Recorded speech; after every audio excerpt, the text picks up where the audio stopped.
Hey guys, I'm Evan Thorpe. This is our lead NFL writer, Stephen Ruiz, and today we'll be looking at the Super Bowl chess matchup between Josh McDaniels and Wade Phillips. And the first thing Stephen's going to show us is how the Rams secondary line up.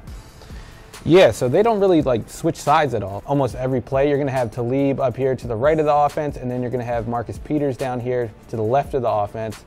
The safeties, they will change positions. You have Johnny Johnson right here to the left of the formation and LaMarcus Joyner to the right. And that's based on where this tight end lines up. That declares the strength of the offensive formation. Since he's on the left, that's the strong side. That's why Johnny Johnson's over here. He's the strong safety. He's the free safety. He's going to stay on the weak side because he's more of an athletic safety. He used to be a corner. Johnny Johnson's more of a hitter.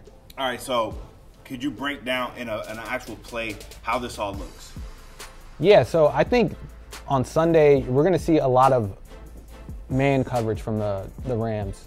That's typically how teams defend Tom Brady, at least teams that are effective against defending him. And you're going to see one safety deep. That's going to be Joyner. I think he's going to play free safety. And then you're going to have an extra defender in the hole. That's why it's called cover one hole. He's going to be in the middle, kind of playing zone coverage, just reading the quarterback's eyes.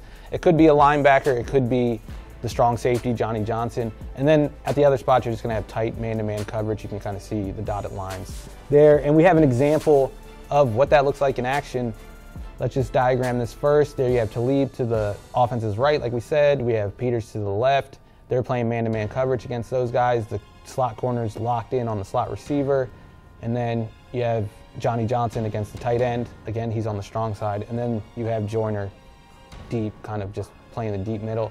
And then you're going to have Mark Barron in that hole playing the zone defense. And let's see how this looks when they start to play. And there you can kind of see it. He's playing the hole. He's helping out on Kamara, who's beating his man-to-man coverage.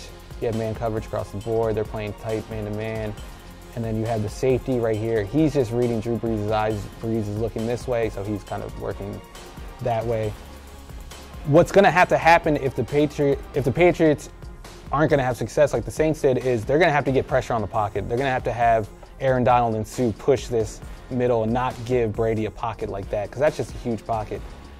And what happens when they don't, because they don't get that pressure here, is Brees has time to come off his first read and then find Kamara running this long drag route. It started all the way over here. That takes a lot of time for that route to develop.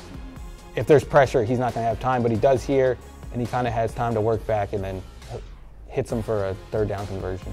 All right, now we know the Saints have weapons with Kamara and Michael Thomas, but they don't have a weapon like Gronk. Mm-hmm. How will the Rams play Gronk, knowing that not only can he kill you at the tight end position, but he can line up outside?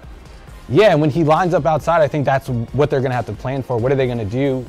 This is an example from the 2015 AFC Championship game. That's the last time a Wade Phillips defense went up against Gronk.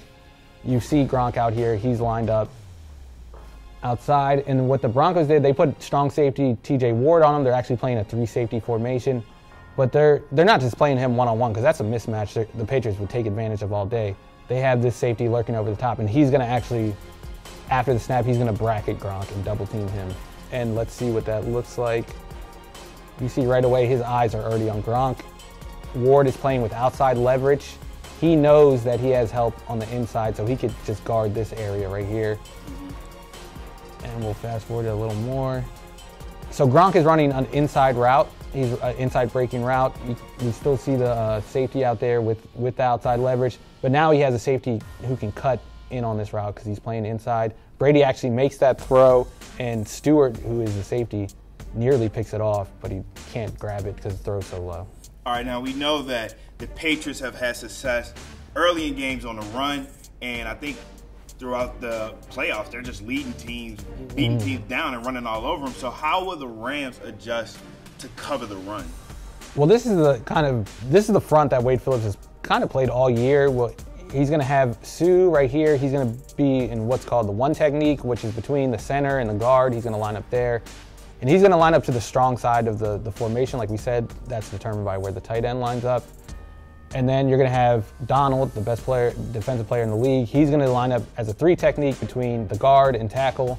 And what the Rams like to do is have their stronger players to the strong side and then their more athletic players to the weak side, because teams that run usually run to the strong side. So here you're going to have Mark Barron, who's a linebacker, but he used to be a safety, so he's kind of an athletic linebacker, a hybrid type player. Then you have an athletic defensive end in Dante Fowler, a former top 3 pick. And then on this other side, you have Brockers playing defensive end. He used to be a defensive tackle, so you have more strength at that defensive end position. And then you have Corey Littleton, who's a traditional linebacker as opposed to Barron, and he's on that strong side. This is actually the Rams when they line up in base defense, so you have that extra outside linebacker, and that's Samson Ebukam, and he's going to line up on the strong side too. And you can see if you put a line through the middle, one side has 4, the other side has 3. You have more athleticism over here, more strength over here on the strong side of the formation.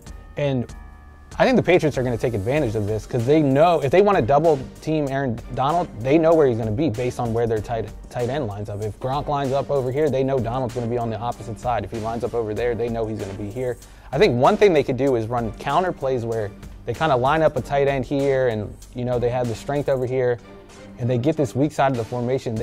At the snap, they can kind of pull him, pull a guard, run a counter play, and now you have an offensive lineman and an extra tight end against these smaller, more athletic guys. You can just overpower them. And we've seen the Eagles do stuff like that against the Rams in the past 2 years. And they ran at Donald opposed to running away from him.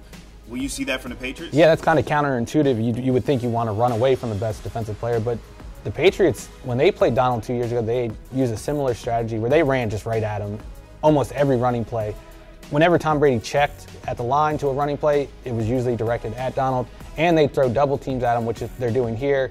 The tackle and the guard are going to double Donald, who's lined up in that 3 technique we talked about, and they're just going to run right over him. And here we see the double happening. That's going to open up this big hole, and they actually get Donald to the ground, which is something you don't really see often, and that opens up the hole for LeGarrette Blount. All right, so we know that you put 2 men on Donald. That takes care of one problem, but you have Sue now for the Rams. Do you just leave him one-on-one on an island? I mean, you're going to have to. I think it's a better plan than leaving Donald one-on-one because he's a more dangerous player. I think he can get in the backfield faster. So you're just going to kind of have to hope whoever's not, the extra man that's not doubling on the interior is going to be able to handle Sue on his own. I'd rather have Sue on the backside of the play where he has to pursue, where he's not as fast as Donald, so it's going to be harder for him to chase down the play. I'd rather have that than have Donald. Not only are you dealing with Sue, who can just hold the line of scrimmage, hold the spot, you have Donald pursuing backside, and he's so fast, he's going to be able to catch up to the play. And the Patriots' run game has basically kept them ahead in games and been able to allow them to milk the clock. Who has the better day, the Rams' defense or the Patriots' run game? I think it's the Patriots' run game. It's so diverse. They have so many different play designs they can throw at the Rams' front. And the Rams' run defense hasn't been that good this year. It's been better in the playoffs with Sue playing at a higher level, but I think they're going to have a great plan for them.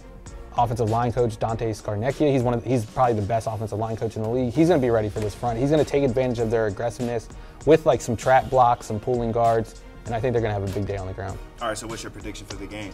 I think the ground game helps them control the clock, keeps Sean McVay's offense off the field, and I think the Patriots are going to blow them out. I see them winning by at least 2 touchdowns. Yeah, I see it being like a 27-37 type game where Patriots is doing whatever they want, and it's come to a point where Goff can't do anything. Thank you so much for the breakdown, Steven. We'll see if this stuff comes true on Sunday. Thank you for watching.